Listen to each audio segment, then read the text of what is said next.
নমস্কার। আজকে আমরা এমন একটা বিষয় নিয়ে কথা বলবো যা আমাদের সবার খুব চেনা, আমাদের ছোটবেলার গল্পগুলোর মধ্যে লুকিয়ে থাকা কিছু দারুণ শিক্ষা নিয়ে। চলুন এই সুন্দর যাত্রায় একসাথে সামিল হই। কখনো কি মনে হয়েছে যে কিছু মানুষ কিভাবে এত শান্ত থাকে, মানে জীবনের এত বড় বড় ঝড়ঝাপটার মধ্যেও তারা একদম স্থির, অবিচল? এর পেছনের রহস্যটা ঠিক কী? মজার ব্যাপার হলো, এর উত্তর কিন্তু খুব কঠিন কোনো বই বা তত্ত্বের মধ্যে নেই। আসলে উত্তরটা লুকিয়ে আছে আমাদের সবার ছোটবেলার সেই সহজ সরল গল্পগুলোর মধ্যে। হ্যাঁ, ওই গল্পগুলোই আমাদের জীবনের 4টে এমন পিলারের কথা বলে, যা টাকা পয়সার চেয়েও অনেক অনেক বেশি দামি। তো আজকে আমরা কি নিয়ে কথা বলবো? প্রথমে দেখব এই চরিত্র জিনিসটার আসল ভিত্তিটা কি। তারপর আমরা এক এক করে দেখব 4টে পিলার: অধ্যাবসায়, একতা, বিবেক মানে বিচক্ষণতা আর সততা। আর একদম শেষে দেখব এই সবগুলো মিলে কিভাবে আমাদের জীবনকে চালায়। তো আর দেরি কেন, চলুন শুরু করা যাক। একটা মজবুত চরিত্রকে জানেন তো একটা বড় শক্তপোক্ত বিল্ডিংয়ের সাথে তুলনা করা যায়। ভাবুন তো একটা বাড়ি কিভাবে তৈরি হয়, একটা একটা করে ইট গেঁথে, তাই না? ঠিক সেভাবেই ভালো গুণ আর ভালো অভ্যেসগুলো একটার পর একটা জুড়ে একটা মজবুত চরিত্র তৈরি হয়। আমাদের প্রথম পিলারটা হলো অধ্যবসায়। এটা আসলে ভেতরের এমন একটা জোর যা আমাদের যে কোনো খারাপ পরিস্থিতিতেও শক্ত হয়ে দাঁড়াতে সাহায্য করে আর সামনে এগিয়ে নিয়ে যায়। মানে যখন মনে হয় যে আর কিছুই বাকি নেই, সবকিছু শেষ, ঠিক তখনও যে শক্তিটা আমাদের বলে, না, আর একবার চেষ্টা কর, সেটাই হলো অধ্যবসায়। আর এই ব্যাপারটা জানতে একটা ছোট্ট পাখির গল্প দিয়ে খুব সহজে বোঝা যায়। ভাবুন একবার একটা ছোট্ট বাবুই পাখির কথা। কত কষ্ট করে, কত যত্ন করে খড়কুটো দিয়ে সে তার বাসাটা বানায়, কিন্তু উমা নামের এক দুষ্টু মেয়ে এসে বারবার সেই বাসাটা ভেঙে দিয়ে যায়। পাখিটার মনে তো খুব কষ্ট হয়, কিন্তু সে কিন্তু হার মেনে বসে থাকে না। পাখিটা তখন কি ভাবে জানেন? সে ভাবে, কান্না করে কি হবে, তাতে তো আর আমার বাসাটা ফিরে আসবে না। আর এইটা ভেবেই সে আরও বেশি জেদ আর হিম্মত নিয়ে আবার বাসা বানাতে লেগে পড়ে। এটাই তো অধ্যবসায়, মানে পড়ে যাওয়ার পরেও আবার উঠে দাঁড়ানোর ক্ষমতা। আচ্ছা, এবার আসি আমাদের দ্বিতীয় পিলারে, আর সেটা হলো একতা, মানে একসাথে মিলেমিশে কাজ করার যে একটা ম্যাজিক্যাল পাওয়ার আছে সেটা। অধ্যবসায় যেমন একা লড়তে শেখায়, একতা শেখায় একসাথে মিলে কত বড় কাজ করা যায়। একটা জঙ্গলে 3 বন্ধু ছিল, একটা কাঠবিড়ালি, একটা ময়না পাখি আর একটা মুরগি।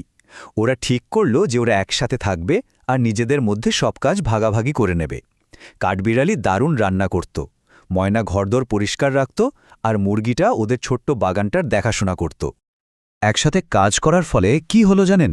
ওদের নিজেদের কাজগুলো খুব তাড়াতাড়ি শেষ হয়ে যেত, আর তাতে ওরা অনেক ফ্রি টাইম পেত। সেই ফ্রি টাইমে ওরা জঙ্গলের বাকি পশু পাখিদের জন্য একটা স্কুল খুলে দিল। মানে একতা শুধু ওদের জীবনটাকেই সহজ করে দেয়নি, অন্যদেরও সাহায্য করেছে। এটাই তো একতার আসল জাদু। বেশ, এবার চলুন আমাদের 3 নম্বর স্তম্ভের দিকে যাওয়া যাক। এটা হলো বিবেক, বা সহজ ভাষায় বললে বড়দের বা অভিজ্ঞদের কথা শোনার অভ্যাস। এই একটা গুণই কিন্তু আমাদের অনেক বিপদ থেকে বাঁচিয়ে দিতে পারে। চিন্টু আর পিন্টু নামের দুটো ছাগলছানার গল্পটা মনে আছে? ওদের মা ওদের সবসময় বলতেন, রাস্তায় কোনো অচেনা লোকের কাছ থেকে কখনোই কিছু খাবে না। তো একদিন একটা চালাক নেকড়ে ওদের সামনে গরম গরম জিলাপি নিয়ে এসে লোভ দেখাতে শুরু করল। কিন্তু চিন্টু আর পিন্টুর মাথায় মায়ের কথাটা একদম গেঁথে ছিল। ওরা কিছুতেই সেই লোভনীয় জিলাপি নিল না, আর শুধু এই একটা কথা শোনার জন্য ওরা একটা বিরাট বড় বিপদ থেকে বেঁচে গেল।